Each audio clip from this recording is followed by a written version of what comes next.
Welcome into episode 5. This is Rehab Part 2, and this is the actual Rehab podcast. So my goal in this episode is to walk you through the experience that I had out in Provo, Utah at a rehab facility called Cirque Lodge. Now, I briefly touched on this at the end of the last episode, but this was not a normal rehab facility. It was by all means a luxury rehab facility, or some might call it a celebrity rehab facility. And it was a really, really unique experience that I was fortunate to be able to have only because of this peculiar insurance loophole that I found. So I went to a rehab center that I by no means could actually afford, but I had to pay very little out of pocket to go to this facility, and it made for an incredibly unique experience. So I want to share this story with you for a couple reasons. One, I would like to have this story available to anybody who has ever considered going to rehab, because when you're in addiction, it's not always so clear whether or not you have a problem or to what degree you do have a problem. I know there's a lot of muddy thinking that happens when someone is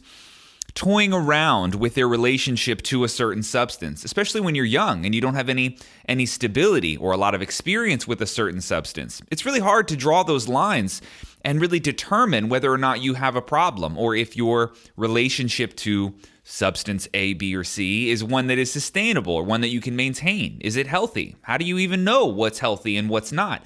This is something that can take years to figure out. And for that reason, I think there's a lot of distinctions that are hard to make when you're young and you're involving substances in your life. So if you're someone who has ever, considered that you may have a problem with a substance, if that thought has ever just floated in your mind even briefly, I think this episode might offer a little bit of clarity for you.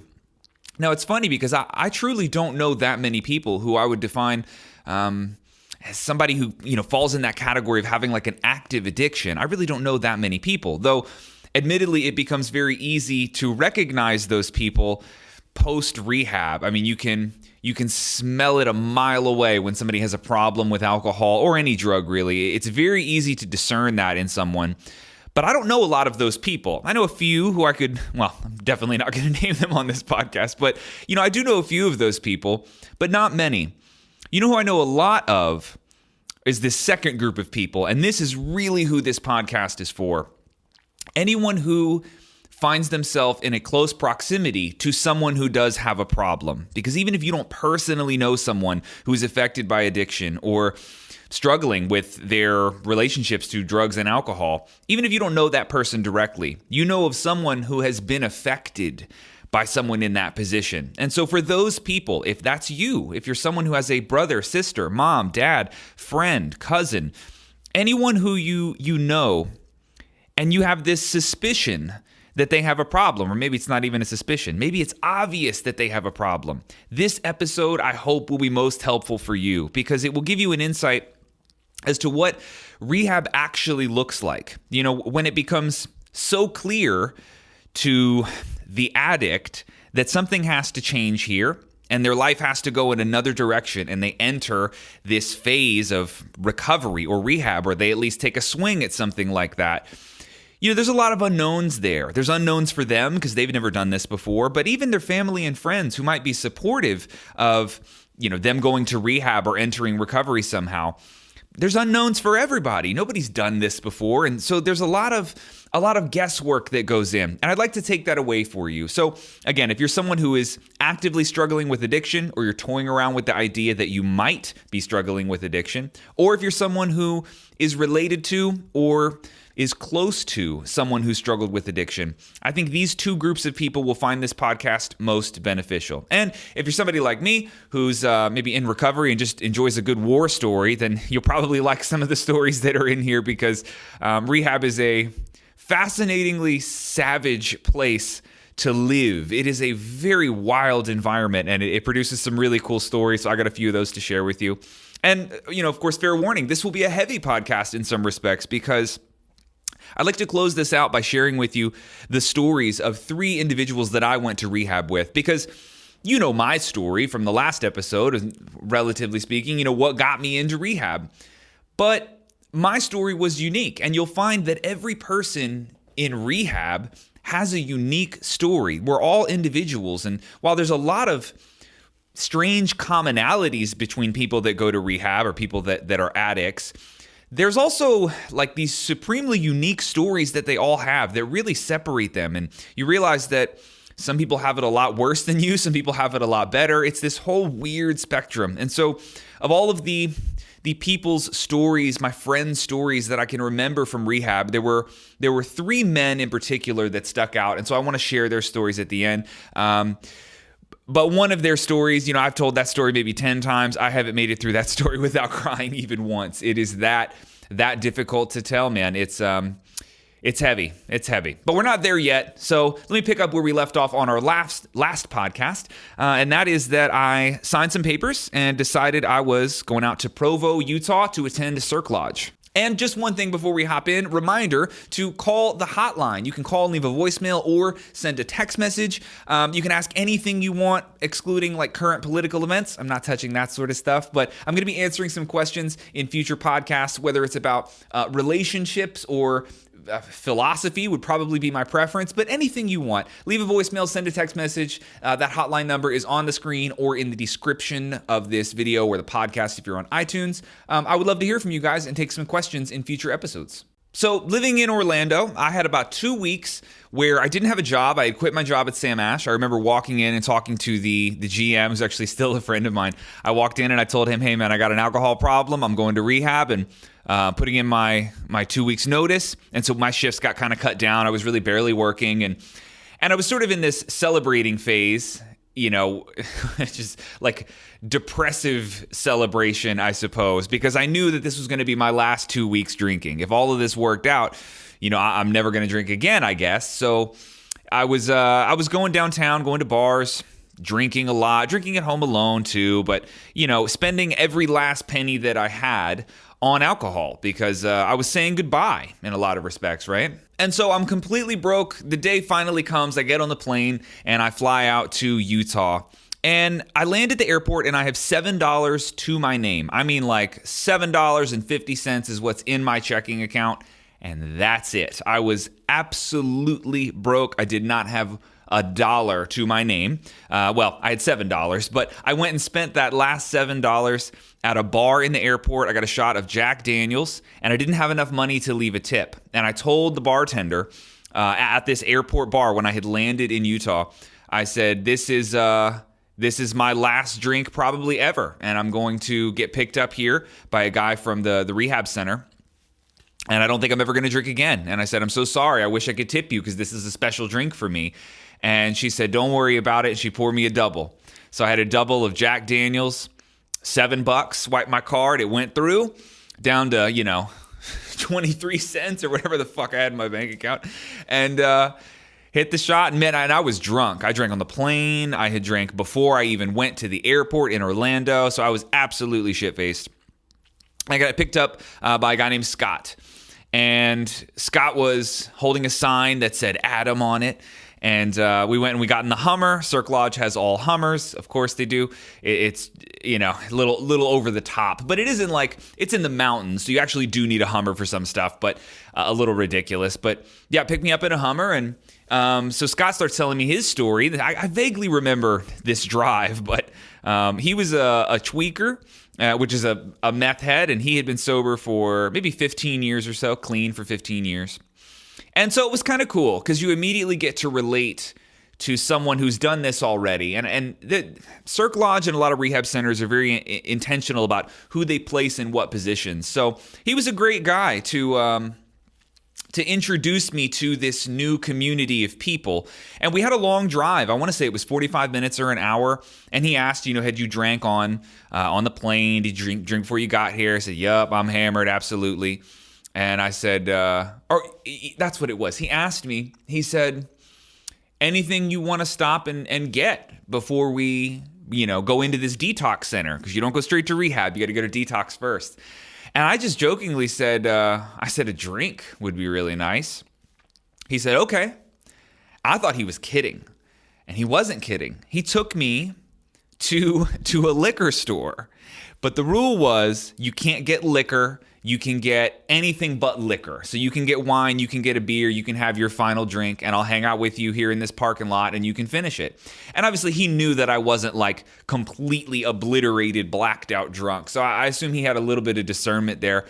And I just thought that was so cool. Like, what a cool thing for him to do. That is a lot of trust that he was willing to give me right off the bat, because I very much assumed he was breaking the rules. This cannot be standard protocol to give an addict their drug of choice on the way to detox. But he just kind of had this like, fuck it, you'll be all right, that sort of attitude. It was very cool, man. I appreciated that a lot. And so I got this Jamaican beer, a tall boy Jamaican beer that was like 12% or something. It was about like the highest percentage of alcohol that I could possibly get. And I slammed that fucking thing in this parking lot looking out over some mountains. And that actually put me into like some blackout territory because I really don't remember a ton after that. And so I remember he takes me to, I forget where this was, but it was a very large hospital. And you basically go to the psychiatric ward because it's a very sketchy environment. I mean, depending on what you're detoxing from, there can be a variety of different experiences. And, it's really the tweakers and the heroin addicts, sometimes the coke addicts. There can be a little bit of chaos, There can be a lot of chaos that happens in the withdrawal process. So you are very much in a psych ward, and the papers that you sign, I mean, they can physically restrain you if you try to leave. That's what a detox is. If detox was easy, you wouldn't need to go to a hospital to do it. You could just do it at home. But it's very difficult. It's very challenging. It's challenging mentally. It's challenging physically and emotionally. Your body goes through a lot, and there's an element of danger with alcohol and benzodiazepines specifically. Withdrawing from them can actually result in death. They're two of the only substances where that can actually happen, Xanax and alcohol. So there is somewhat of a physical danger as well. So he takes me to this hospital. We go to basically the psych ward. I remember signing some papers, and then they started this intake interview. And that's where I kind of lose it. I don't remember what they asked me. I don't remember anything really. I remember them taking or doing a breathalyzer, and they were just like, well, you are super drunk. And they asked me a bunch of questions, but I don't remember what those questions were. And then they took me to some kind of room, and I fell asleep. And that was kind of all I remember about landing in Utah and going to this detox place. And so my next memory, the first sober memory, was actually waking up in the middle of the night, or being woken up in the middle of the night, by this giant dude who was taking my blood. And this was not optional, right? Nothing's optional in detox. You sign papers. They basically kind of own you. So I didn't have a choice. I just had to roll over, super tired, give them my arm, and they took my blood.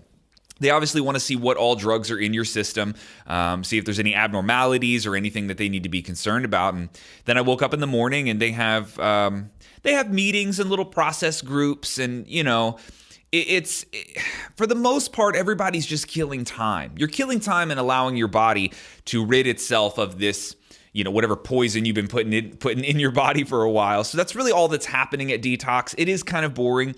You're allowed to smoke cigarettes, but those are like scheduled breaks where they kind of escort you down to this gated area. It's very prison-y in a weird way, but it kind of has to be, because there are people who lose their fucking minds in detox. I watched people, well, I didn't really watch this specific one. I heard somebody in their room asking to be killed.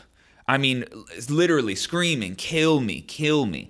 That's a heroin withdrawal. That's what that looks like. Opiate withdrawal. It's what that looks like, Now, with alcohol, it's interesting because all they do is give you Librium. Librium is like a zombie drug. It makes you feel really foggy, really tired, really sleepy, but they can taper you down, and it prevents you from having seizures and potentially dying from your alcohol withdrawal. So that's what they gave me. My physical withdrawals were really not that bad. I had a little bit of anxiety and definitely a lot of trouble sleeping. But beyond that, my detox was totally fine. That's not the case for everybody. I saw a guy grab a bottle of hand sanitizer from behind the desk, one of the desks up at the front of this little ward that we were in, pump a bunch in his hand and try to eat it because it's got alcohol in it. I mean, people lose their mind. They absolutely lose their mind there. And the facility in itself makes you realize how dark this gets, because they do suicide checks all throughout the night. Even the doors to your room, it's like a stall door of a bathroom where you can see under the bottom and you can see over the top. So you kind of have privacy, but not really. The doors don't lock, and they come in with flashlights and they check on you like every hour or two. And they do that because people try and kill themselves in this place. This is where we are, So it definitely begins to hit home how serious this is. And of course, in detox, you'll start to question, do I belong here? Because I wasn't about to kill myself. That's not where I was. But they treat everybody the same there. And you realize that this is a heavy environment that we're in. So you make friends in detox. Now, weirdly, I didn't go to detox with anybody that I ended up going to rehab with. The detox, that ward of the hospital, they ultimately send people to wherever they want to go. Some people aren't even going to rehab. They just need a medical detox, and then they do like outpatient therapy or something like that. But of course, also remember, not everybody has to go to detox. I did because I had a seizure, so Cirque Lodge made that mandatory for me to go to detox, but not everybody does. So I was in detox for maybe 6-7 days, and finally, taking blood work every day and stuff, that they finally said that I was physically withdrawn completely from alcohol. So I was cleared to go to rehab. So I get picked up from detox. I get taken to this rehab facility. And first of all, let me just explain the building that is Cirque Lodge. There's really two main buildings. The bottom building is 110,000 square feet. It is like 3 high schools. It's that big. It is mind-blowingly big. It's 3 stories. There are anywhere from like 25 to 40 bedrooms per story. There's office wings. It's absolutely huge. 110,000 square feet. And then there's another place that's called The Lodge, and the actual lodge is like 2 or 3 miles up a mountain. This is in this beautiful part of Utah. It's absolutely like, it's like, have you ever been to the Grand Canyon and you see something and you take a picture and you're like, what is this picture? Like, there's nothing that can explain how like majestic and beautiful this part of the world is.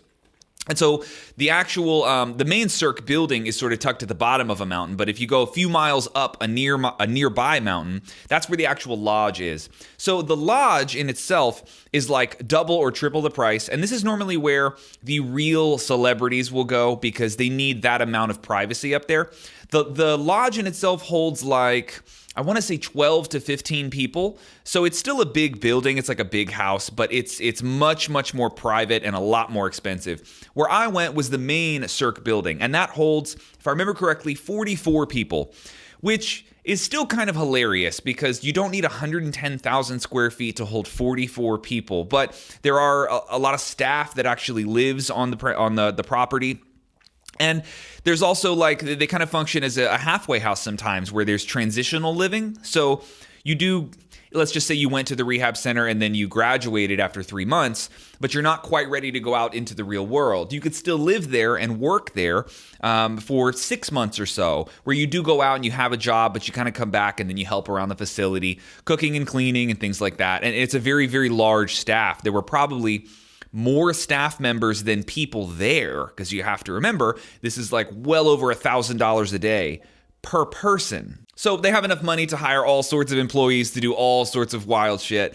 But one of the craziest things about this building that I didn't know until I went there is that this building was originally built by Donnie and Marie Osmond. It was built for I think it's called the Donnie and Marie Osmond Show back in the 70s. So that's what this facility was originally intended to be. It was a film and TV production studio, and like one of the biggest of its kind. Now, after the Donnie and Marie Osmond Show was canceled or taken off air for whatever reason, they converted this place into just a normal film studio, like a film production studio. So there were all sorts of crazy computer rooms and different rooms that had obviously been film sets. There was a full-blown recording studio in here just for audio. I mean, you could definitely tell that this was used to make super high-budget movies dating all the way back to the 70s. If you've ever seen the movie Dumb and Dumber, there's a scene where they go to this banquet and they're wearing the purple and the orange suits, and they pop this bottle of like champagne or wine and the cork goes flying and it kills the owl that's up on stage for like some charity event. That entire scene in that banquet hall, that was shot in the ropes course of Cirque Lodge, or what was turned into the ropes course. So back in, I guess, the early 90s when that movie was filmed, Cirque Lodge was not yet Cirque Lodge. It was still a film production studio. And who knows how many movies or parts of movies were filmed in various places of that building. But I do know that the ropes course of Cirque Lodge was actually that scene. So I haven't watched that movie in a long time, but it kind of gives you an idea of the sort of things that happen there. And when those movies were being filmed, variety of movies were filmed there, all of the actors and the crew and the staff and everybody involved in the production of that movie would actually sleep in this building. That's why there were so many bedrooms, and that's why they had the recording studio and these different film production sets, things like that. Now, the amenities at this facility were relatively absurd. I mean, there is an equestrian therapy center, so they have these like really elaborate high-end horse stalls. There's a ton of horses there. You get to go horseback riding and train with the horses, which I thought was a little bullshitty at first, but it's not. Horses they have this weird ability to like tie into all of these metaphorical messages that an addict would need to hear. It's hard to explain. Maybe we'll touch on that a little bit later, but there's a lot of horse therapy that goes on there, equestrian therapy. Cirque Lodge has its own helicopter, which I only got to ride in, I want to say twice, but they do have their own helicopter, which is really actually very useful in Utah because there's a lot of cool mountains that you can go to, and it takes you 4 hours to drive sideways back and forth up this mountain, or you can hop on a helicopter and it's like 8 minutes. So a pretty cool thing that they have.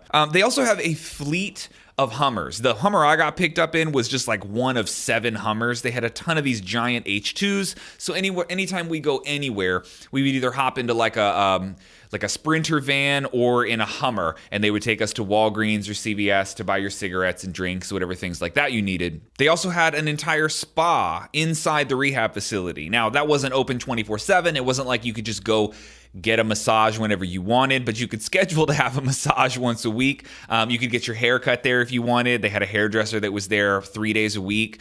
You could go sit in like a dry sauna with the rocks and everything. I mean, it was cool to have those things available. I don't want to give you the impression that it was like all day, every day, you get to do whatever you want, because rehab is extremely structured. And later in this podcast, I'm going to go through what a typical day in rehab actually looks like. Because even though all of these things are available, it's not like you can wake up every day and say, I want to go ride horses, take a helicopter ride, get a massage, and then eat a steak dinner. I mean, that's just not exactly how that works. You really don't have as much freedom or control as you might imagine in rehab, nor are you ready to have that level of control, because more than likely, if you found yourself here, you suck at designing a day, right? You suck at determining how to spend your time most efficiently, what's productive, what's healthy. You're not good at making these decisions. That's why you're here. So they don't give you a lot of that freedom initially, and I don't think they should. So even though all of these cool things are available to you, they're also not really available to you, at least not initially. So that's just something to keep in mind. I really don't want anybody to assume that because I went to a rehab like this, that it was some dramatically different experience that was just filled with luxurious activities. There was definitely some cool shit that happened, but it's pretty tightened down. So when you first get there, one of the things that they do is make you take a 3-hour survey, I guess is what it would be. It's like a questionnaire, and it is extremely detailed. They want to know about all of your your childhood, your parental situation. They want to know about your siblings. They want to know about your relationships and your sexual life, your romantic life.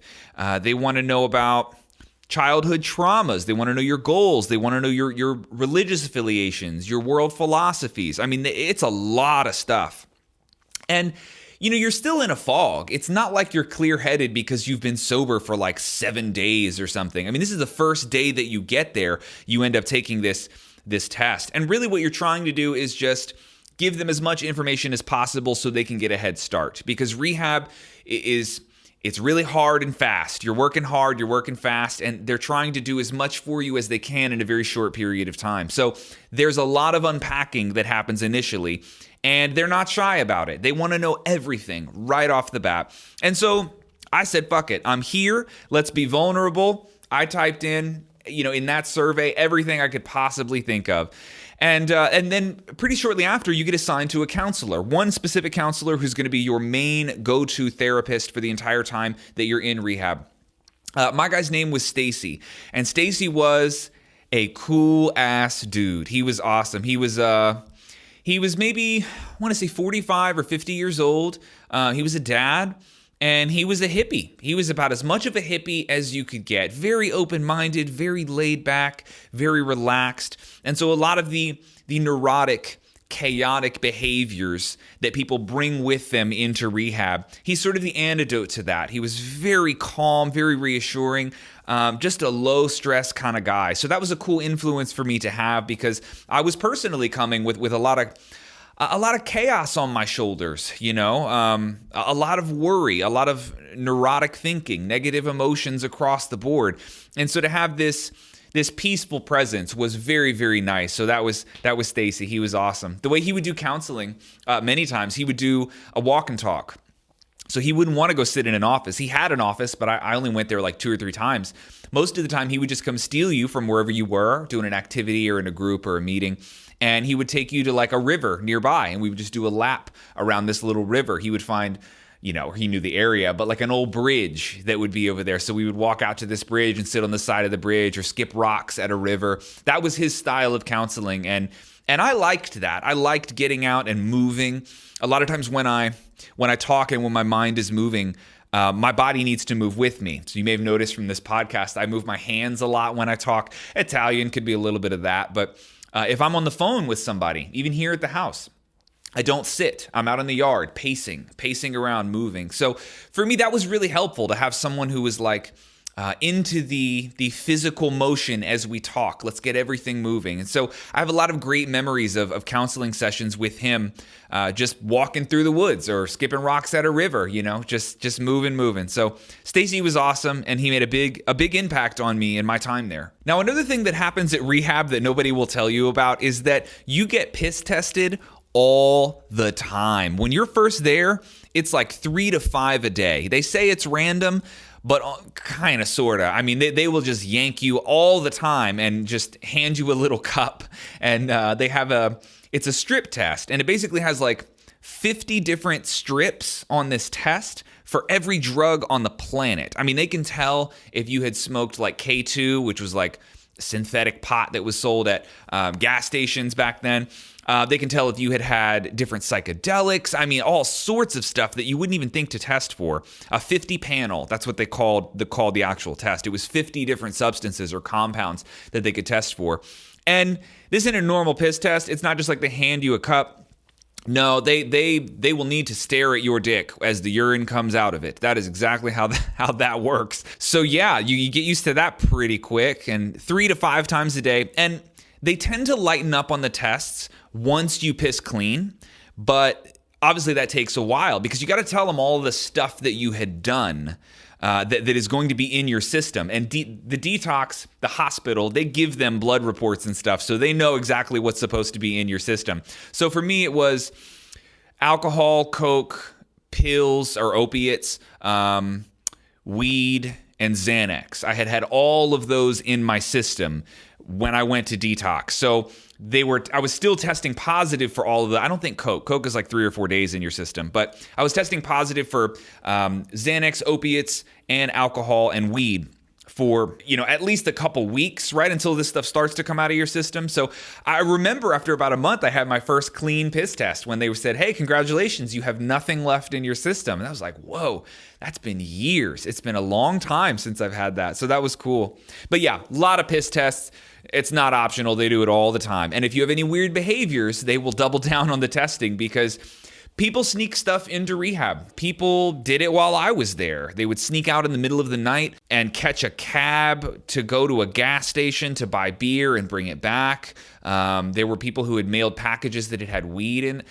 Who the fuck mails weed to a person in rehab? I mean, that actually happened, though. So substances make their way into the building. It's very weird that happens because I thought of this as like a sacred environment. Like, why would you fucking just leave if you have to drink that bad? Come back later if you're not ready. But Some people try to get away with that. So yeah, very strict on testing and very strict on a lot of things too.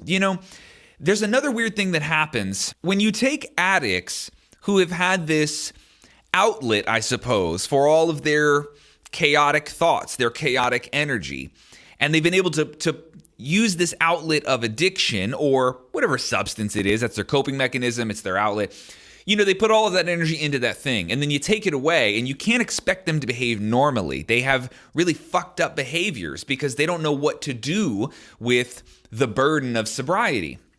So you find that people will become hypersexualized. That's a really, really big problem in rehab. People trying to hook up with each other, because there are guys and girls there. There were maybe, like 25 guys and 20 girls, something like that. And it's weird because there were many times where people would like sneak away to go make out in a hallway or try and have sex in the horse stalls or some weird shit. Like this happened all the time. And so there were very strict rules about how guys and girls could actually interact. You could only be around each other in the presence of staff. You weren't allowed to share couches unless a staff member was in between you. Like really, really strict. And I thought it was kind of ridiculous at first because I wasn't at all interested in like hooking up with somebody in rehab. But it was a real problem, and I quickly understood why they had to be so strict. And they try to lend you some credit in that everyone here is adults. Everyone was 18 or older. But at the same time, like, just as a general rule, you can't fucking trust these people. These are like freshly sober addicts. And so you're seeing these strange behaviors sort of emerge. And this was one of the themes that I noticed right away. You're dealing with people who are at their absolute rock bottom. Everyone here, with the exception of the staff, is at the lowest point of their life. So your expectations for how people are going to behave in this environment should be very low. There is a lot of drama in rehab. There's a lot of anger. There's a lot of emotions coming out that people haven't allowed themselves to feel in sometimes decades. So there's a lot of ups and downs. It's a chaotic environment at times. And when it's not, when it stables out a little bit, you really appreciate that because, it's only a matter of time until a new person comes in. Rehab people are constantly getting discharged or dropping out of the program, or they come in all the time. I mean, there's new people coming all the time. Old people are graduating and leaving all the time. So sometimes on those days when new people would come in, you'd get this burst of chaos, right? People would just have screaming fits or total temper tantrums or hysterically crying over things because they've just been rushed into this new world of sobriety, and that's extremely difficult for people. So there's a lot of drama. Everybody's at rock bottom here, and you learn to appreciate the people who have been there for a month, 6 weeks, 2 months, or longer, because you gain a sense of stability after that amount of time, and it becomes a lot easier to, be less chaotic. You are sort of the shoulder to lean on. When the new guy comes in, you can say, hey man, come on, it's all right. Like we got a little stability here, a little bit of a foundation, because you remember what it was like just a month or so ago when you were terrified and uncomfortable and dealing with those initial, just the burden of sobriety. That's the phrase I use all the time. So sobriety is very, very difficult when you've been away from it for so long. Now, one thing that you are not technically supposed to do in rehab that actually happens all the time is tell what they call war stories. So a war story is just a story about a time when you got really fucked up. And most of the time they're told in a positive light. And this was, if you want to hear my war stories, listen to the last episode of this podcast, Rehab Part 1. I've got a lot of war stories. Some are funnier than others. Some are absolutely hilarious. Some are really dark and scary.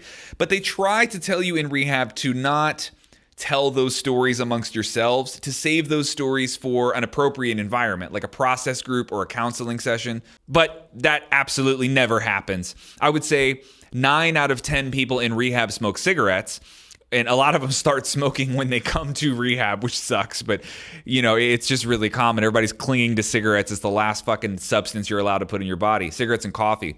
So on coffee breaks and on smoke breaks, that was the only thing we talked about. If somebody would say, hey, I got a story. This one time we went here and we did this. And, it was really fascinating because not everybody shares your DOC. DOC is drug of choice. So as an alcoholic, it was really fascinating to hear stories from the tweakers. I mean, they have some wild ass stories. Meth will make you do some weird shit. So those were really fun stories to hear. Heroin addicts had very different stories. They were very deeply romantic about heroin. It was strange. And so people had all sorts of different stories. And we would trade them all the time. I mean, it was like trading playing cards or Pokemon cards or some shit. It was just everybody had a collection of stories, and it was really fun to pass those around. What the Rehab Center doesn't want you to do is to glorify your addiction. And I understand where they're coming from, but I also think that relating to other people who have been in your position and laughing together about some of those stories, how ridiculous they are, as we're all now in sobriety and we can kind of talk about this like, what in the fuck was I just doing? I think it's important. I think it is an important part of rehab. And I think in a certain sense, the facility in itself understands that that's going to happen. They just try to warn you like, hey, don't go so far down that hole that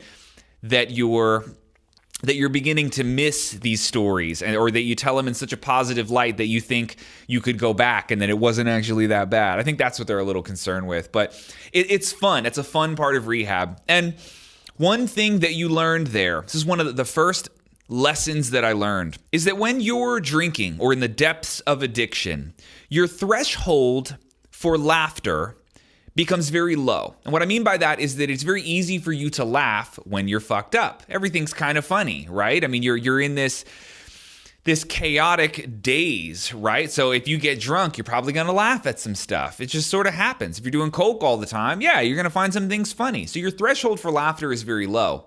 But your capacity to feel the joy that laughter is supposed to invoke in you, that is diminished. So you laugh a lot in addiction, but it's not the same kind of laughter that you have when it's more organic and free of the influence of a substance. So in rehab, you do laugh a lot less, I would say, because you're sober and sobriety is really boring at first. And so it takes a lot to make you laugh. But when you do laugh, your mind, and I don't like this word, but like your spirit goes to a different level. There's a different depth of joy that you're able to experience with the clarity that sobriety brings. So you don't laugh as often, but when you do, you just fucking roll with laughter. It is a powerful experience because in a way you realize that you haven't laughed in years. And I remember times like this. I remember sitting around with a bunch of guys in rehab or girls, whoever was there, and we're all just dying laughing. And then somebody would say like, man, isn't this amazing? Like, isn't this unbelievable that we can just laugh like this? Because you don't realize that you haven't laughed. You forgot what it was like to truly laugh from your fucking gut. It feels so good. And you didn't even know you were missing it. You didn't know you were missing it because you had these funny stories. You've giggled and had good times and partied and all of these things have happened. But you haven't really laughed. That joy has been muted for so long. And so you get introduced to that again in rehab, and it's amazing. It's amazing. And you can see it happen to people. The first time that they like belly laugh, deep belly laugh, and they're just fucking crying laughing. And then you realize that this person hasn't been there in years. Man, that's really powerful, really powerful. Now, given that Cirque Lodge was a 12-step program, you're supposed to be working on your steps, the 12 steps of Alcoholics Anonymous. But very fitting to my personality, I was unable to even complete step 1. I took a philosophical stance against step 1 in itself, which was effectively to admit that you were powerless over alcohol. And I didn't feel powerless over alcohol. I felt like I had a certain amount of control over my drinking that I was worried I was going to be able to maintain this for a very long time and kind of keep my life together. To me, that was the antithesis of powerlessness. Powerlessness would mean it killed me. And you could debate this philosophical argument to the end of time, but it's just fitting in my personality to sort of try and pick apart the philosophy of each step. And really, I never got past step 1. The step work were actually these big packets, and you're supposed to write answers to these different questions. So there's like little short answers and essays and exercises. And as you complete them, a counselor basically checks off if that step is complete for you or not. But again, I really refused to even do the work of step one. It was just, it didn't sit well with me at all. And so this is why I'm so grateful that I had this counselor, Stacy, who was able to recognize that I was a little bit too individualistic to really do this program. But instead of forcing me to do it, which is what most of the staff would have wanted him to do, he gave me books, and he gave me 2 specific books. One was called Mindful Recovery, which was very, very helpful. I haven't read that book in years, but I did read it in rehab, and it was great. It sort of explained that there were many approaches to entering sobriety, right? There were many paths that led away from addiction. One of them is a program like AA, but it's not the only one. And so that was really cool to get that message when I'm in an AA program and basically unable to do it, or rather unwilling to do it. The other book he gave me was one called The 4 Agreements. And I actually think I have this book down here. Yeah, it is by Don Miguel Ruiz, The 4 Agreements. Show you that. This is a fantastic book. The biggest takeaway that I had from this book, it's one of the rules, I don't know which one, but effectively, to never take anything personally. That if you take anything personally, it's your decision to do so, right? Anything anybody does to you, you're presented with an option of whether or not you want to play the role of the victim. And this is something that addicts do all the time. They really, really enjoy victimhood. Everything is someone else's fault. Someone else is to blame. The world is out to get them. And the rejection of responsibility is almost natural for somebody in addiction. And so to hear that whenever anybody does something to you, intentionally or unintentionally, it is your decision to take that personally, that resonated with me strongly. And I realized that I needed to have a higher level of personal responsibility if I wanted to move forward in sobriety. I needed to take ownership to a degree that I had never taken ownership before when it came to my addiction, my addictive personality, my addictive tendencies, that I had to take ownership over those and not look externally for an explanation, that this is all on me and that's how it's supposed to be. I am no victim. So those 2 books really helped me a lot in sort of my setting up my mental framework within rehab, because I was kind of sort of doing these steps on the side. I was entertaining some of the ideas that they presented. One of the steps, you have to call people and apologize for things that had happened that you had done, making amends. It's the phraseology that they use. And I did do that. I remember calling some people. I called one of my exes in rehab and apologized for something really weird that I had done that was somehow related to alcohol. I don't remember what that was, but I did make amends with people. And there were many parts of the step work within AA that I did lean into. It was just, I did it kind of out of order, and it just wasn't for me. Now, there's a couple stories that I wanted to share before we move on to this like daily schedule of what rehab actually looks like. These are just stories that stuck out to me as I sort of recalled different things that happened. You know, one day they took the helicopter. They loaded up about 6 of us. They took us to the top of a nearby mountain, very, very high, and they leave you there. They leave you there with no staff. It's just 6 fucking alcoholics or whoever was there, whatever their drug was. And they leave you there.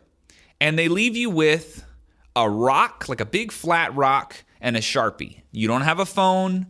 You don't have anything else with you. You couldn't even bring cigarettes on this trip, which was pretty strict for them because everybody smoked. But you're just up on a mountain. And they leave you there for 3 hours.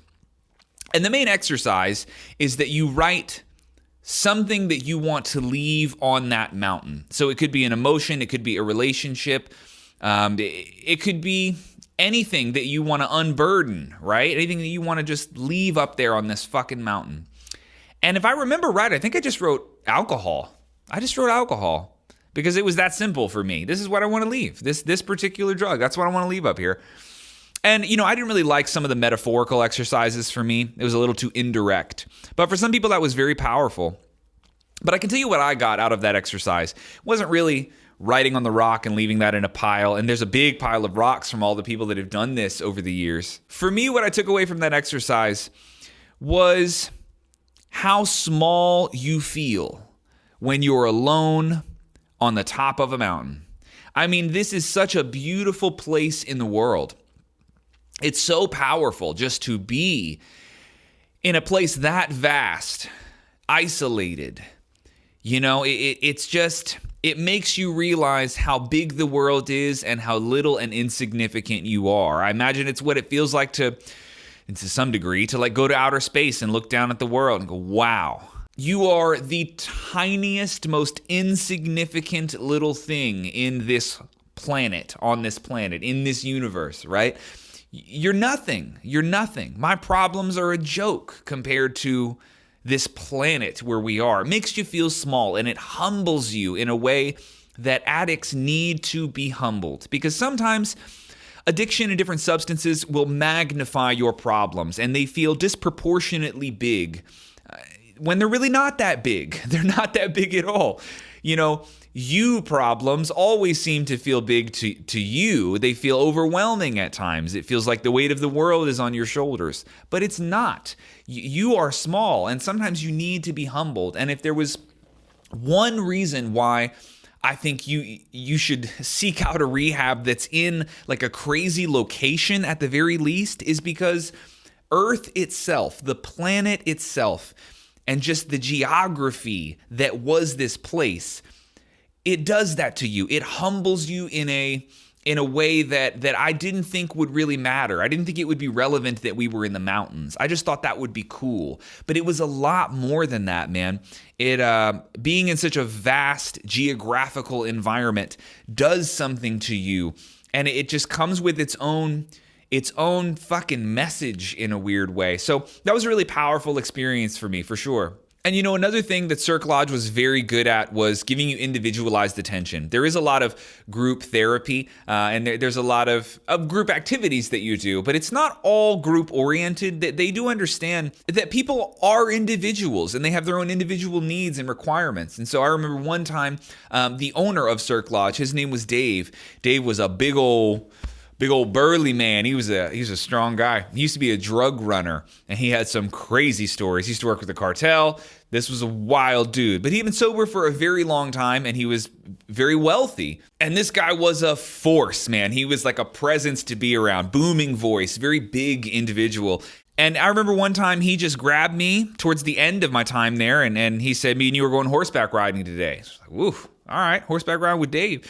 And we took 2 horses up the side of this mountain, went deep into the woods. This was several hours, man. We were deep in the woods, crossing rivers, and he took me to a waterfall. And we sat in front of this waterfall, and that guy brought me miles deep in the woods to sit me down there and just tell me that he believed in me. And that was deeply moving for me because, you know, I haven't talked much about my dad in this podcast. I do have a dad. He's alive. We're not in contact at all. But, you know, I didn't grow up with a very strong male influence in my life. Him and I have always had a variety of different issues, a lot of reasons that we're not in contact, haven't been for a very long time. But to have a man that I respected and admired a lot, to give me that sort of individualized attention, to bring me hours into the woods on horseback, with his horses, mind you, and just say, "I believe in you. You can do this." And not addressing a group. It's not a vague sentiment. It's you. It's me and you right here.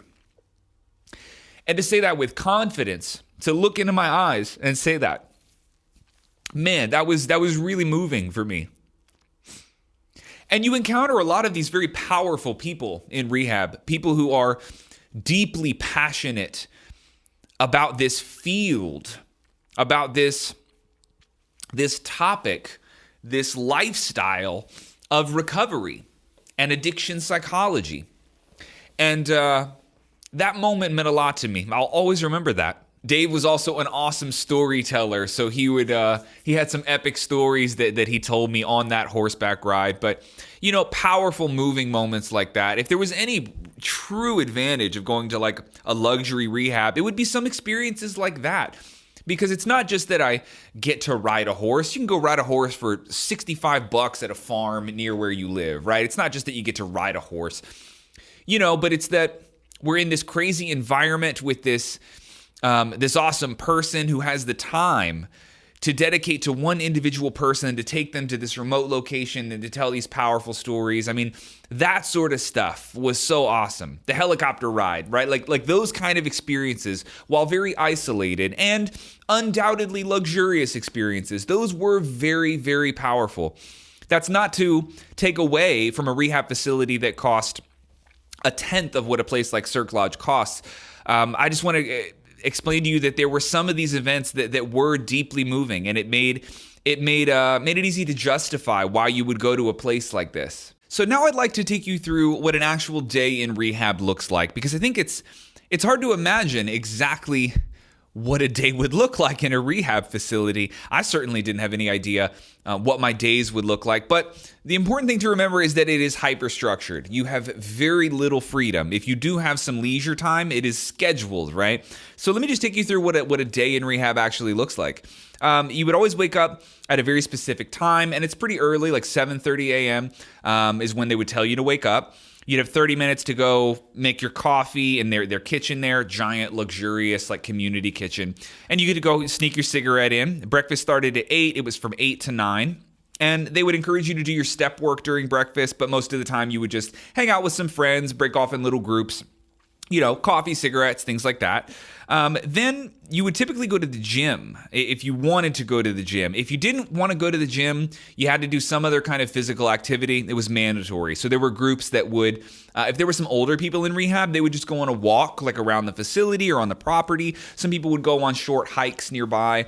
But a main core group of guys, and plenty of girls too, we would hop in one of the Hummers and then go up to the Gold's Gym there and work out there. So that was really cool. Another weird detail is that you get to eat really nice food and basically as much as you want.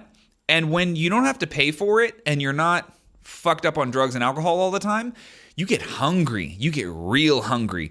And so I was literally powerlifting and eating like steak and rice all the time. So I got huge in rehab, not fat huge. I left there and I weighed 188 pounds. I weigh 150 on the nose right now. So imagine me with basically 40 pounds of muscle on me. I was big. I was really, really big when I left. Not jacked, but just like rounded out and barrely because of the amount of weightlifting and food that I was eating. So I got really big. So yeah, you go breakfast, then you go to the gym or do some sort of physical activity, and then you around between 10:30 and 11 a.m. you would start a process group. So a process group is group therapy, and group therapy can go a lot of different directions. Sometimes it would be focused around one person. If one person had a particularly rough day or the night before was really rough for them, or they had some issue that they wanted to focus on, the whole group would kind of be around them, and we would all sort of do a group therapy session around this person's issue. If there was a new person, it was really common that we would all sort of focus our attention in the process group on that person. It just sort of depended what was happening. And it was kind of nice because on days when you were doing good and there was nothing for you to really bring to the group, you could just help somebody else. You could offer your insight or your opinion, or you could just sit back and kind of learn. Or if you had something that was truly bothering you that you wanted to bring up, you could get the feedback of 10 or 12 other grown men at the same time. So that's about how big the groups were, maybe 10 or 12 people at a time. But group therapy, really, really helpful, really cool environment. And you did that every single day. It was about a 90-minute to like 2 hours every day. Then you would break for lunch. And by the end of lunch, maybe 1 p.m. or so, then you would go and do your private counseling session. Mine were normally around 1 p.m. So that was it was maybe, I want to say 4 days a week, not every single day because your counselor doesn't work there 7 days a week. But, you would go for like an hour or 90 minutes and have your private therapy session, which I just want to say about therapy in general. I'm a huge fan of therapy. I'm not in counseling now, but I have been periodically throughout the last 10 years, even long out of rehab. And the way that I perceive therapy and counseling is just like a personal trainer for your mind. If you were to have, let's say, an hour to yourself to sit down and brainstorm about your life, running thought experiments, planning your future, trying to solve problems that you have emotionally or in your romantic relationships or in your job and your career path, I think there's a strong argument to be made that hour of that thought experiment, that planning, that brainstorming would probably be better if you had someone to help you do it. Someone who was trained in psychology, right? For me, what's analogous to this is like going to the gym. Like you can go to the gym and work on your body for an hour, but I don't know if there's a strong argument that you wouldn't have a better workout if you had an expert like a personal trainer, they're helping you do the workout. And so I see counseling in this way. It's not that I'm unable to solve my own problems. It's just that having someone assist me in these brainstorming sessions, in these problem-solving attempts, and having someone there to help me do that, it just seems to be more efficient because I'm sitting down with an expert who can sort of guide me, correct my thoughts a little bit, or offer some external influence, some other opinions from from an outside perspective. So I think it's incredibly valuable. I don't think you have to be a fucked up person to get counseling. I don't believe that at all. I also don't think counseling is in any way an admission of your failures, right? It's merely admitting that you can do a better job at problem solving if you had some help. And if you can't admit that, it sounds like you got a bit of an ego problem, right? Now, with that said, you do need to make sure that you are compatible with your counselor. There are counselors whose personal style might not fit very well with you. That's definitely a thing. I've had counselors who I didn't get along with very well. But when the fit is good and it makes sense, I think it's a super healthy thing to do in your life, right? At any point, even when things are going well, I think counseling is a pretty healthy thing to experiment with. So if you've never been, if you've always had weird thoughts about counseling and psychiatrists and psychologists, give it a shot, man. Give it a shot. I think with the right person, when that match happens, it can be a beautiful thing. So after your private counseling session, then you would go into a group activity. Group activities at Cirque could be anything from yoga to rock climbing. They had an indoor rock climbing area. They had a ropes course there, so you could do that sort of stuff. We went bowling several times, different group activities where they would, load everybody in the Hummers and go out and do something around town. They try to keep it somewhat normalized, so you are interacting with other people in the world. It's not they try to not make it too much of a bubble sometimes, which I did appreciate, because you feel normal at a bowling alley, right? At least you can see other families and other people around. So they try to do that, and it was definitely helpful. You could go hiking all the time, and then horses. You could do that sort of stuff as well. There was a lot of cool things that we did. Paintballing one time. A lot of people went golfing. There was a golf course nearby. So it was cool. There was always a group activity every single day.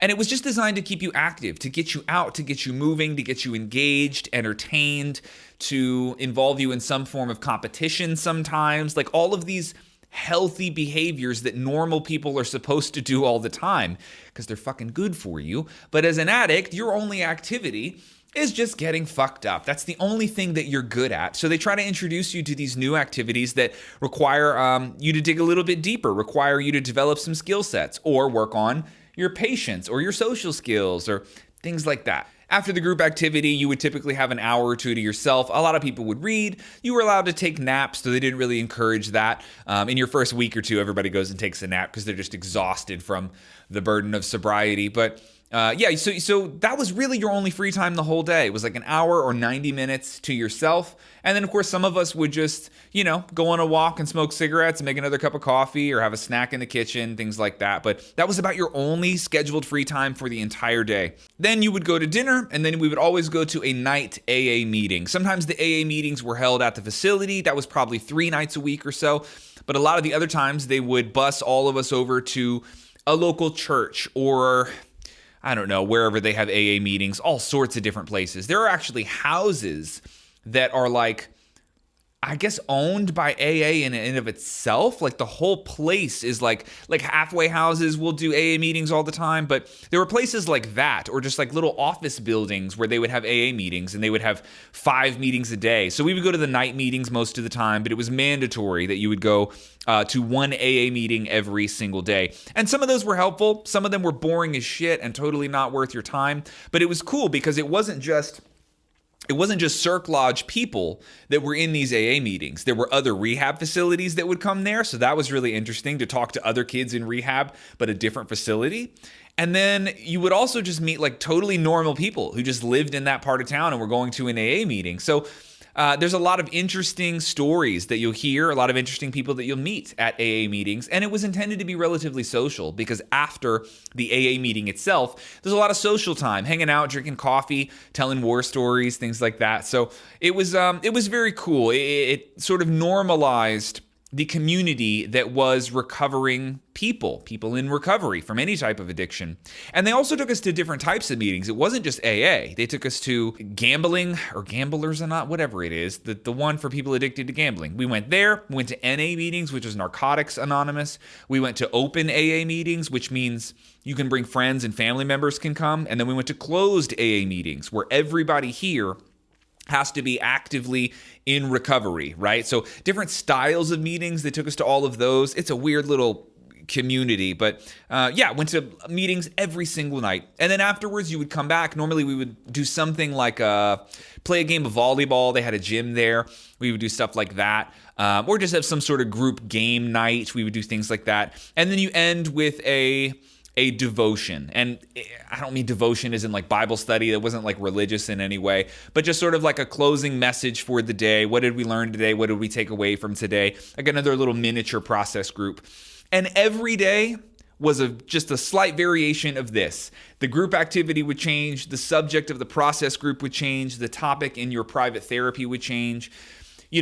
But for the most part, this was every single day. From the moment you wake up till the moment you go to bed, it is scheduled. And I think this is a really important thing that happens in rehab because, again, you suck at designing a day. That's why you're here, because you don't really know how to design or be the architect of your own day in a way that serves you, right? You end up wasting a shit ton of time in addiction just doing stupid stuff, or you dedicate hours and hours, these giant chunks of time in your day just to getting fucked up, as though that is an appropriate way to spend your time, right? So the structure is very necessary, it's very helpful, and it's one of the things that I think I valued a lot from rehab, because even though I was a higher functioning addict than many of the people there, I still wasn't good at knowing how to spend my time appropriately. And so having these days, these schedules forced upon you, where we're going to the gym, we're eating a healthy meal, then we're talking about our problems, and then we're doing something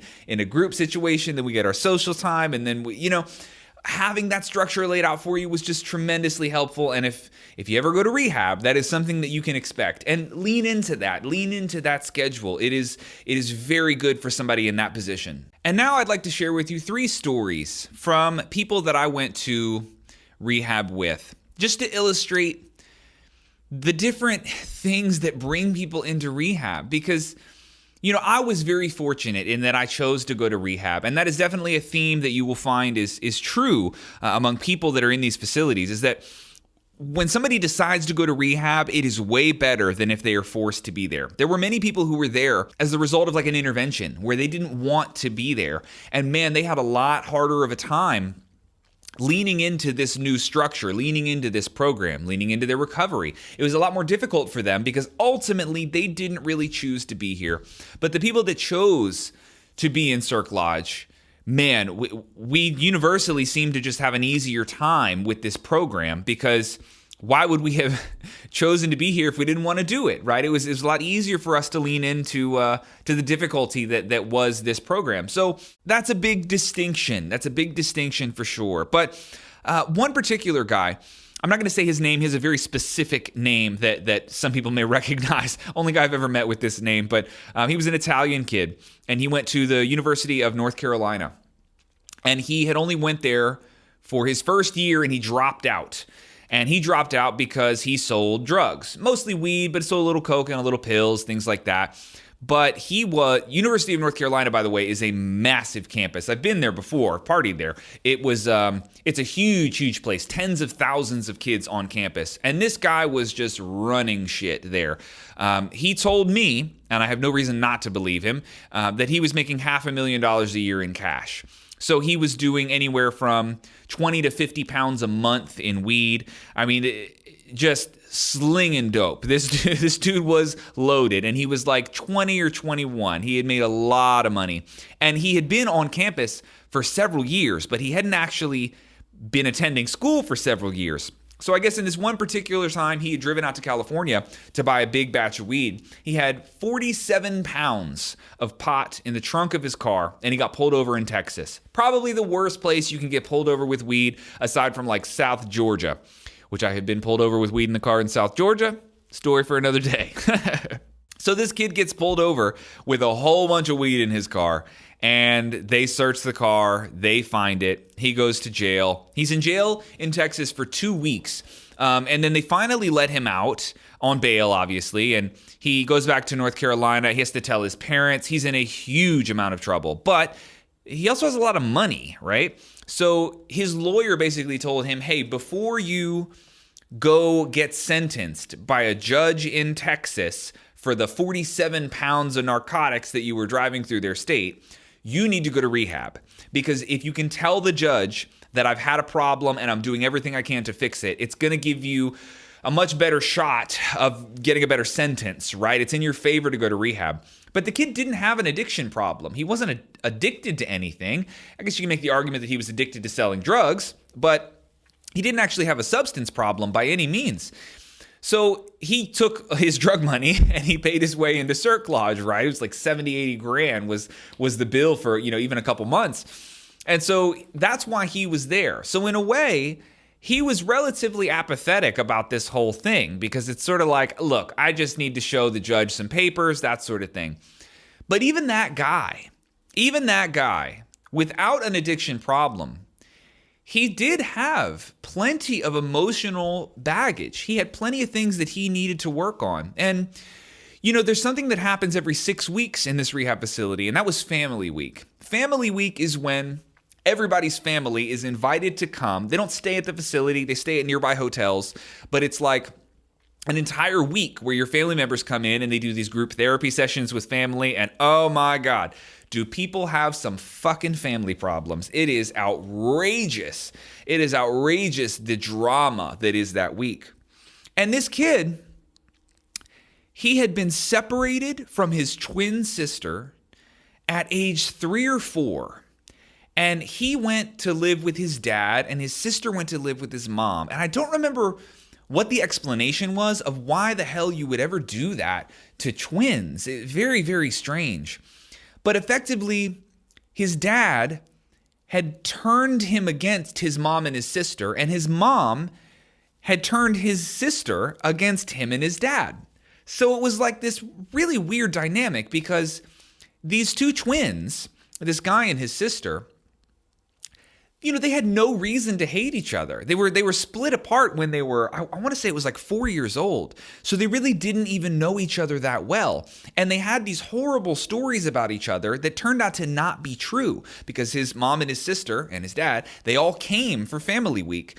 And I remember watching a brother and sister, fucking twins, who had hated each other their whole lives over nothing. The parents didn't like each other. Of course, they had been through a messy divorce, and that's fine.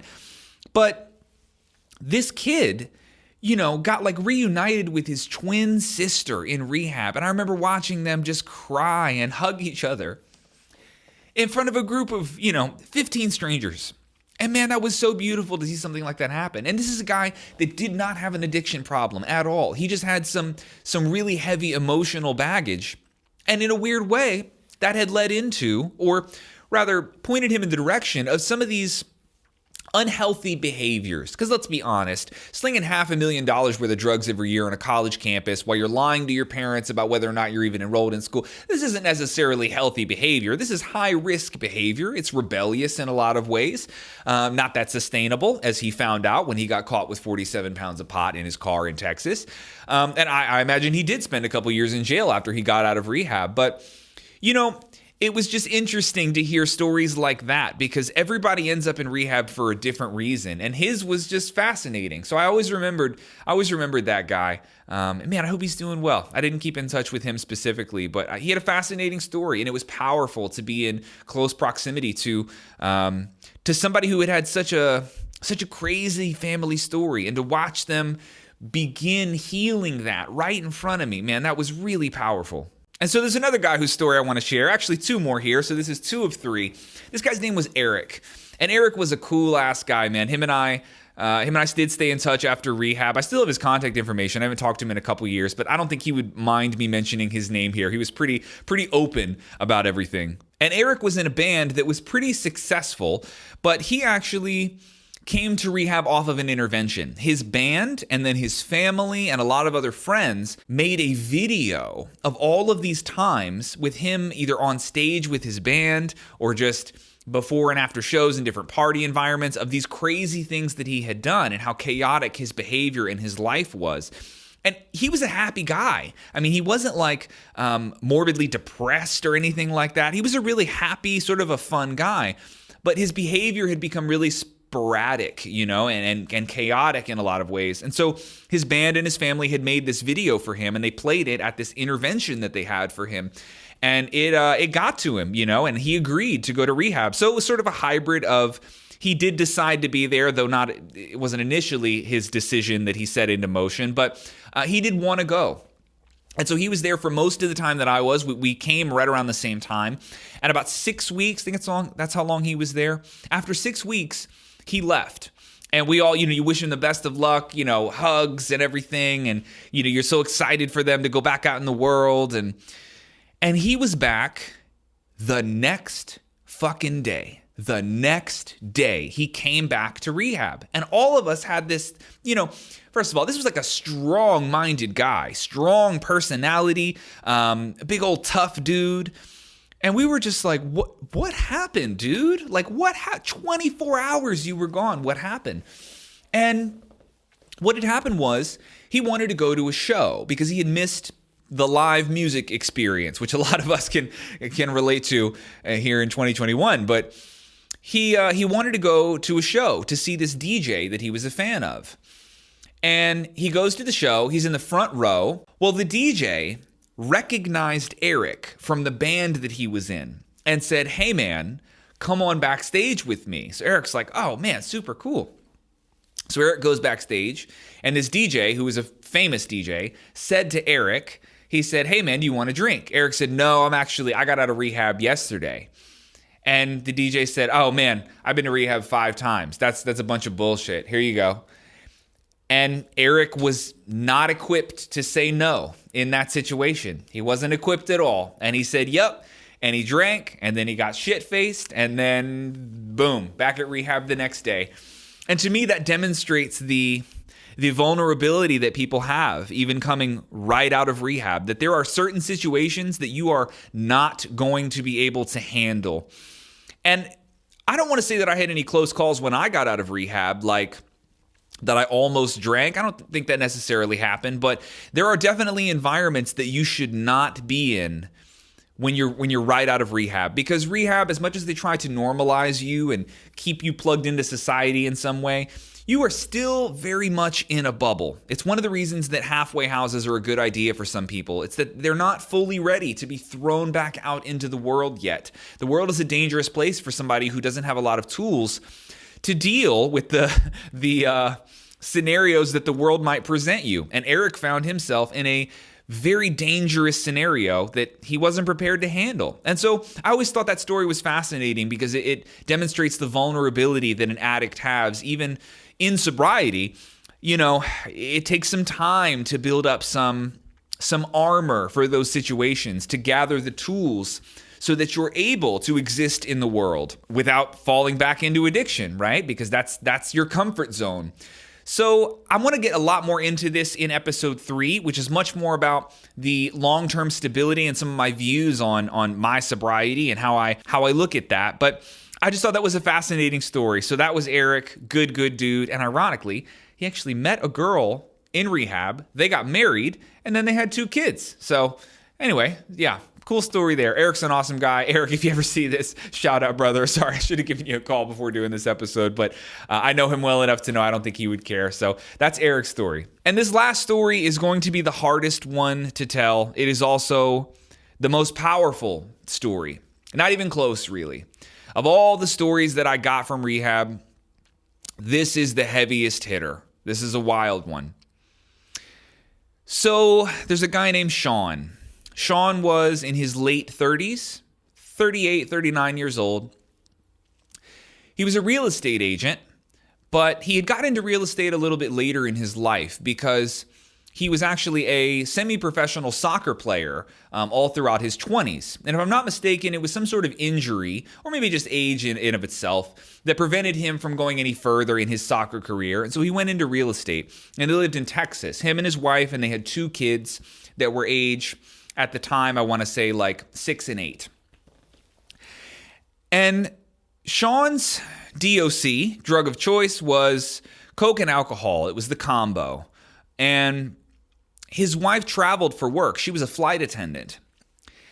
And when she would travel for work, which was very often, he would binge at home. So he would drink heavily, and then he would go, get an 8-ball, board himself up in the house, and just be a weird loner, drinking and doing blow by himself. And he would do this while his kids were there. And that was really at the core of the problem, because the catalyst, the specific event that led him to rehab, was he took his kids, his son and his daughter, to a soccer game that one of those kids was involved in. And he was drunk at the game. I think he was doing blow at the game as well. And he was getting a little bit rowdy in the audience. And some of the other parents realized that he was fucked up at like noon on a Saturday or whenever you have kids' soccer tournaments. And, they asked him to leave. And he said, well, I'm not leaving without my kids. So he pulled one of his kids out of the game. And keep in mind, whatever his behavior was at the time, it was over the top. It was obvious that he was fucked up. So he pulls his kids out and he goes, loads them up in the car. And there's a bunch of parents trying to stop him from driving because they knew that he was at the very least drunk, but probably also on blow. So, he's just being wild. They were trying to get him to not drive, but he won't listen. And he loads his kids up in the car and he goes to pull out. And he fucking wrecks his car in the parking lot, slams it into a light pole in the parking lot in front of all of his kids' friends' parents who were there for the soccer game. So this is like his local community sees him acting erratically at a soccer game, loading his kids up in the car. He's super fucked up and he wrecks his car in front of all of them. So they have to stop the game and it's a whole thing and the cops come and, This was a traumatic situation for these kids and for him as well. Deeply embarrassing, man. This is horrible. And so this caused him to go to rehab. Now, through his wife's insurance, she was a flight attendant. Flight attendants for certain airlines are unionized. So in the same way that I had this crazy insurance that let me go to Cirque Lodge, that was his situation as well. So he was able to go to this rehab, even though he wasn't necessarily wealthy. But he goes to this rehab. And man, he's a genuine dude. He has no problem admitting that he's got a serious problem, that he wants help, that he feels horribly guilty. He's burdened with shame. He wants better for his kids. He wants better for his wife. He leaned into the program, man. He really, really leaned into it. And he was a good guy. And then Family Week happens, and his wife comes there. And we're in a process group that for one reason or another turns into like it's their process group. It's about him and his wife. And she was a really sweet woman, really, really nice. But you could tell that this woman had been through a lot with him, with this addiction. She had been through it, man. She had tolerated this bullshit for a long time. I mean, they had been married 10 or 15 years, right? And she was fucking done, man. She was not scared to let him know how big of a deal this was. And she made it abundantly clear that this is your last chance. There will never be another chance after this. This works, or you don't see your kids again. And the deal that she made with him was that if he relapsed, even once, one drink, one bump of coke, if it's not complete sobriety from here forward, I am leaving you, I'm leaving the state, I'm taking your kids away from you. That's how much of a danger this guy was to his own children when he was in addiction, right? And I don't disagree. I mean, fuck, dude, you can't get shit-faced at a kid's soccer game and wreck the car with them. You are a danger to your kids. If that's where your behavior is, you are a danger to your children. And so this wife fucking laid it down. I will not tolerate this ever again. Last chance, period. And it was powerful. And we're in a room with 15, 20 people. They're in the middle of the room, 2 chairs. We're all surrounding them. It was intense. And my mom was there as well, sitting next to me. It was family week, right? And then Stacy, who was my counselor, was also Sean's counselor. And Stacy had Sean. He had him get on one knee and propose to her to restart their marriage. God, and every fucking person in that room was crying. Every single person. It was so powerful. Because he's admitting how much he fucked up. So much so that you got to make the promise all over again. I got to make a brand new promise. Fuck the first one. You got to throw that one away. I blew it. I'll make you another one. A brand new one. The last one. And so that was probably one of the most powerful moments in rehab, for sure. Watching that man ask him to marry her again. And he gets out of rehab. And he was sober for several months. And then he relapsed. And his wife kept her promise. She took his kids. And she left. And he put a shotgun in his mouth in his garage. And he killed himself. I don't consider myself to be a spiritual person. I lean a little bit more in the data, logistical, scientific direction. But addiction is a fucking demon. If there's evil in the world, how much further do you have to look? That man almost lost everything, and he got it back. And he couldn't keep it. He didn't have it in him, And he went from being in this beautiful situation of redemption, of forgiveness, of a fresh start. You get your family back. It's not over. You got it. You got it back. We're on the right track. You're sober. Your wife is with you. She stayed with you. You renewed your fucking vows. You can fix this with your kids. They're young. And he blew it. And he took his own life. And it's stories like that that keep my passion for this topic alive.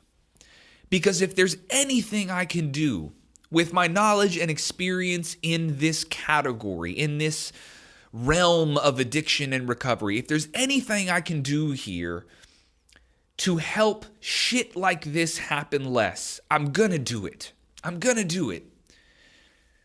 Because that story, it hurts me. That was my fucking friend. I knew that guy. But just imagine the chaos, the devastation, the trauma that those children have to deal with, that his wife has to deal with, that his parents have to deal with. He had siblings. The wave of destruction that addiction can cause, that a suicide can cause, that was directly related to, drug and alcohol abuse. Man, it's brutal. It's absolutely fucking brutal. And I'm interested in doing whatever I can to make this kind of shit not happen, to keep people out of these situations, these environments, or to give them some piece of advice, some sort of insight that can just lessen the evil that is addiction. It's a fucking demon, man. If there is one, that's one of them. Has to be. It's that ugly. It's that vicious. And so I tell you these 3 stories of Sean and Eric and this other guy whose name is so specific I won't mention. But, I want to somewhat normalize the addict, I suppose. For someone who's outside of this world, I want you to understand that addiction can touch people in a variety of different ways. It's not picky. It's not picky at all. And so in closing, I really hope this episode was able to give you an insight as to what rehab is like, to the types of people that you will see in rehab, and that they're not all the same. They have really varied, really nuanced stories. I don't think my personal story was anything like a lot of the other people that were in rehab. They all had these really unique stories, and addiction is kind of peculiar in that way. While there are some common threads between a lot of the people that you'll find in rehab, there's also these crazy differences, and I picked those 3 stories in particular, preceding my personal story, because I thought they showed a lot of contrast within these people, within this community of people that are trying to fix their life, And so I think we'll leave it at that for today. That was my rehab story. Now, there are dozens of other stories from rehab that I could have shared, but these were some of my favorites, some of the ones that I think will be the most insightful, and I think some of them are the most powerful. And, I want to revisit this topic in the future, but at the same time, this is not a podcast about addiction or recovery. Again, I don't identify as somebody in recovery actively. I'm just the guy who had a problem with alcohol that in one way or another sort of solved it and found some stability. And I've got my own thoughts about that. And that's sort of what episode 3 in this series is going to be about. It's the last one where we're talking about addiction and addiction psychology. And I want to share with you what I've learned 10 years later. It'll be 10 years since I've had a drink of alcohol this upcoming September. So, almost a decade in, I've learned a lot philosophically about my own psychology, about different amendments to my own behavior that I've had to make. There's a lot of things that I've learned and gathered about what it means to move past addiction, what life looks like after something like rehab. And so I want to share a lot of that with you as well. But again, this is not a podcast that is exclusively about addiction and recovery. I perceive this as much more of a philosophical podcast, in that it's just about exploring ideas from an intellectual perspective and unpacking different shit that I find interesting, really. That's the only theme that I can discern from this podcast. But I'm excited to do episode 3 because I think regardless of whether or not you're somebody who has ever touched the world of addiction or struggled with those problems, I do think that there are many things in that podcast that could be applied to life in of itself. You don't have to have an addiction problem to hear a positive message about finding stability in your life. And so that's what I hope to share in this final episode. So yeah, I guess to close out, I did a weekend detox. I ended up doing, I want to say it was maybe 10 weeks in rehab. I was supposed to do 2 months, stayed an extra couple weeks. I got out and I flew straight back to Orlando, and that's where we're going to pick up next time. So thank you guys so much for watching. A reminder, you can call the hotline. The number is on the screen now, or of course you can read the description if you're listening on iTunes. Call the hotline, leave a voicemail, or send a text message. I'm going to be answering some of your questions in future episodes, so make sure to do that. And of course, if you enjoy this podcast, please share it, text it to a friend if you don't feel comfortable sharing it publicly. I get it. We're talking about drugs and weird shit like that. So, but yeah, text it to a friend. Let them know if you enjoy this. I would really appreciate the support. And I thank you guys so much for your time today. Adam here. This has been All In with Adam, episode 5, Rehab Part 2. I will see you guys in Part 3. Thanks, guys. Bye.